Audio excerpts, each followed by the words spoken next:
Hello friends, welcome to அஃபின்ஸ் kitchen. வெங்காய முட்டை வறுவல் எப்படி பண்ணலான்னு பார்க்கலாம். ரொம்ப ரொம்ப ஈஸியான ஒரு ரெசிபி, அவ்வளோ சூப்பரான ரெசிபி. இது பார்த்தீங்கன்னா இது ஒன்றே போதும், சாதத்து கூட பிசைஞ்சு சாப்பிட வேறு எந்த சைட் டிஷ்ஷும் தேவையில்லை. வாங்க இப்படி பண்ணலான்னு பார்ப்போம். இது பண்ணுறதுக்கு ஒரு 10 போல் சின்ன வெங்காயம் மிக்ஸி ஜாரில் சேர்த்துக்கலாம்.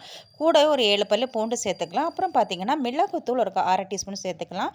அப்புறம் பார்த்தீங்கன்னா கரம் மசாலா அரை டீஸ்பூன், சில்லி பவுடர் ஒரு அரை டீஸ்பூன், ஒன்றும் பாதியமாக இப்போ அரைச்சாச்சு. இப்போ பார்த்தீங்கன்னா ஒரு வானலியில் 1 டேபிள் ஸ்பூன் ஆயில் விட்டுக்கலாம். ஆயில் சூடாக கடுகு சேர்த்துக்கலாம், காஞ்ச மிளகா ஒரு 3 கிள்ளி சேர்த்துக்கலாம், கருவேப்பிலை சேர்த்துக்கலாம். அப்புறம் பார்த்திங்கன்னா நம்ம அரைச்சி வச்சு இந்த பேஸ்ட்டு சேர்த்துக்கலாம். சேர்த்து லைட்டாக இதை ஒரு நிமிஷம் வதக்கிக்கலாம்.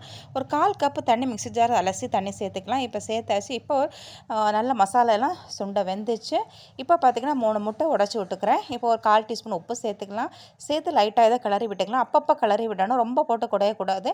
இப்போ முட்டையும் மசாலா நல்லா மிக்ஸ் ஆகி வந்துச்சு. ரொம்ப ரொம்ப சூப்பரான முட்டை வறுவல் ரெடி. கண்டிப்பாக இதை ட்ரை பண்ணி பாருங்கள். சூப்பரான ஒரு ரெசிபி. பாய்.